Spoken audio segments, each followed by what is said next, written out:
Hey, what is up, everybody? Welcome back to the channel, and welcome back to Alviso. It has been a minute. I realized, this is really sad, I realized when I was looking at this, I think this is the last time I raced Alviso, and this was back in July. So we're going to change that real soon. We're preparing for the 2023 racing season. So I'm going to get back into races just like this. For those who don't know, Alviso is a local weekly criterium. It is really competitive. It is a high level. I would put this on terms with P1-2 racing. And today features a strong crosswind that is going to be very consequential in today's race. So without any further ado, let's just jump right into it. And right off the bat, like pretty much immediately from the start of this race, there was an attack. About 4 or 5 riders snuck off the front, and I missed it. I was out of position like you can see now. So it's time to start thinking about how I'm either going to chase that breakaway back or join it. And a little bit of foreshadowing here. Chasing things back is never preferable. If you're chasing things back, that means the riders behind you are sitting in your draft, benefiting from that advantage. So first, don't miss the breakaway like I've done. That's priority number 1. But if you have missed the breakaway, do what you can to try to bridge across, ideally with other like-minded riders who are going to work once they get up there. More on that in a little bit. Okay, so I've made my way to the front because I want to be part of the pace setting. I want to make sure that people are remaining motivated to chase up here, and you can see there is no lack of motivation. There are chasers going hard on the front right now. In fact, there are gaps opening up. So this is another reason why it's important to be towards the front when this is happening, because you don't want to be caught behind a split. You can see I look over my left-hand shoulder right there, and I realize, oh, damage is being done. Gaps are getting opened up.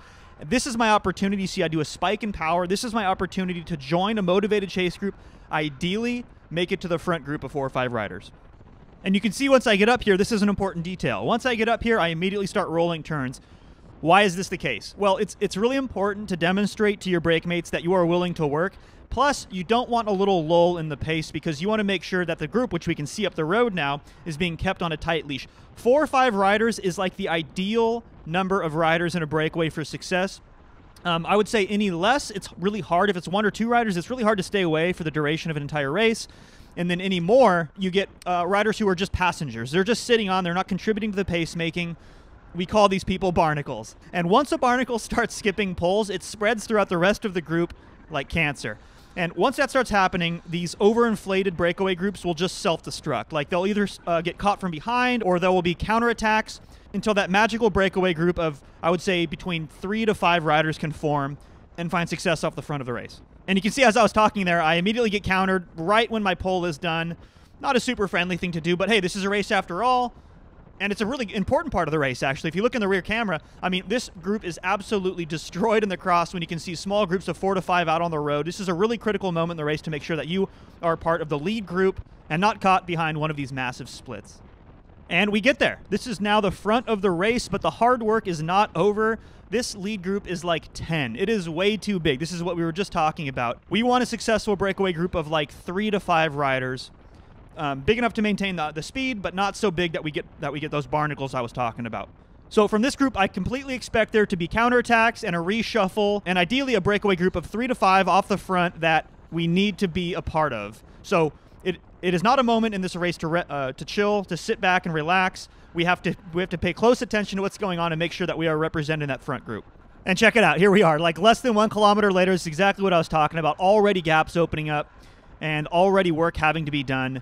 So this is, I mean, this came sooner than I expected, but I mean, we couldn't even last like 60 seconds before this happens. And this is the nature of bike racing. This is why situational awareness and just in general being aware of other people's motivations is so important, because if you can anticipate things that are about to happen in the race, you will find success in this sport. And check it out. I've bridged up to a group of 3. Maybe this is the group of 4 that'll stay off the front. Nope. Not good enough. We knew that was going to happen. It's never that easy, right? So counterattack goes. This time it's a solo rider, which is a little bit less threatening, even though it's Matt. He's really strong. A solo rider in this wind with 20 kilometers to go, that's very difficult, especially because it is not in that 3 to 5 number that we've talked about already a couple of times. And this is the pattern I am looking for. Solo rider still off the front, by the way, but his gap is in check. He's being held to like, what is that, 5 to 8 seconds or so. He is burning up all of his energy up there by himself. And meanwhile, us back in the group, we are rotating nicely, saving our energy, maximizing the time we spend in the draft. I'm happy to take a little pull right here. It doesn't have to be that hard. It has to be just hard enough to match what Matt is doing up there. So 350 watts or so. The only difference is he has to sustain that amount of power, right? Meanwhile, us back in the group, you can see I just held it for 5 seconds or so to keep the same speed as him, and then I finish my pull, I rotate back to the group. The power of drafting, you guys, something I absolutely love about this sport. But if we check out the rear camera, we have some passengers. We have some barnacles, you guys. Folks sitting on, not contributing. This is what I was talking about. And you can see, as a result, Super Dave is not content. He strikes out off the front with ambitions of joining the lead rider solo, and I don't want to miss it. So it's another hard effort for me. Fortunately, we're coming right into the crosswind section, so my plan here is to discourage the barnacles behind and do a hard effort into the crosswind. And after an absolute hero pull from Nick, I'm going to fight fire with fire, you guys. And I'm going to go on the offensive. I always say, once you start riding defensively, you're in trouble. So the best defense is a good offense, and I slingshot through the lead riders and establish a gap with Max in tow. You can see him here in the rear camera. Why do I do this? A couple of reasons. One, we are entering the tailwind section, so it's just that much easier for me to carry all of my speed. And two, let's think about the motivations of the riders in front of me that I just passed. Always be thinking about the motivations and especially the condition of your competition. In this case, those front riders I just passed who were just on the front chasing, well, they must be tired, right? And then the riders who were just off the front being caught, they also must be tired. So it's a great time to launch a counterattack and get a quick gap. So it's worth looking into the rear camera one more time to see what's going on. Now, Max, like I mentioned before, he's on it, didn't skip a beat. In fact, he's going to immediately take a pull here and show that he's committed to this breakaway. There's 2 other riders, though, that have also bridged across, and that makes this perfect group of 4, which means we're going to rotate nicely together as a breakaway group right off into the sunset to conclude this bike race, right? Right? Well, not so fast. Turns out 4 more riders came across, which means this group of 6 is just a little bit too big to work together nicely, and the games begin.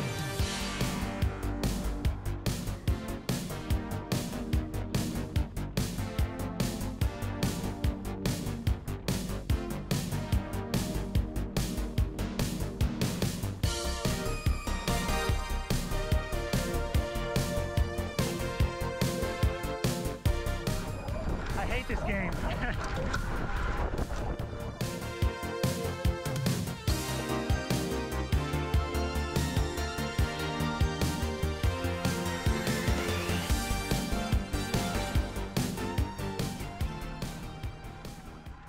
And that brings us into just outside of 1 lap to go, inside of 4 kilometers. And new guy Matt is off the front. You can see him up there. And this is exactly what you want to see if you're Matt. As a solo breakaway rider on the final lap is confusion in the chase. And it's the last thing you want to see if you're me. Stuck behind, not getting the help with the chase. So I just put my head down, I keep pulling, but check the rear camera, guys. We've got ourselves a barnacle.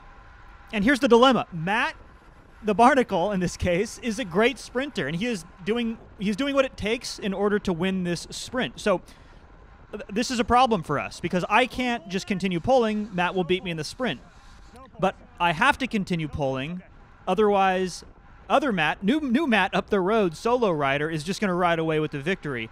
So this is why last lap attacks can be so potent, because it really brings out the true colors and the true intentions of the riders.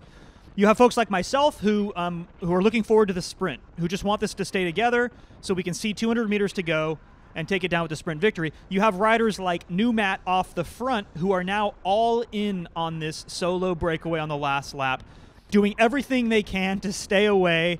As I'm speaking, here goes Dante doing essentially the same thing as new guy Matt, except a little bit too late, because he wasn't really able to snap it really hard and capitalize on the confusion that's happening in this lead group inside of 1 lap to go. So he's not able to get the gap. Max and I are both on it, and it's more difficult the closer you get to the finish to get a gap, because people are on much more high alert, right? At this point, we're inside of we're almost 2 kilometers to go, and yeah, it's going to be hard just to get a gap. Big difference from a lap ago, or half a lap ago. Just a few kilometers before this, you saw new guy Matt, who's off the front, able to snap it hard and get away. So I'm going to put in one more ditch effort here in the crosswind, because it's kind of now or never. Like, we can still see him up there. He's only like 5 or 6 seconds, but that's a big 5 or 6 seconds at this point in the race. And if I'm not going to get any help chasing, then it's race over. So yeah, I do a hard pull here. I pull off, and and now we're going 21 miles an hour into a headwind. So this is essentially the end of the race, because Yeah, I can't bring back Matt solo, and even if I could, I would completely destroy my chances of winning this race in the process. So new guy Matt rolls in for the very well-deserved solo win. Hashtag go solo 'cause YOLO. Shout out to my frenemy Brian there. And the rest of us just kind of roll in, not too concerned about minor places. And that concludes another edition of Alviso. Thank you so much for watching, guys. As always, catch you in the next one.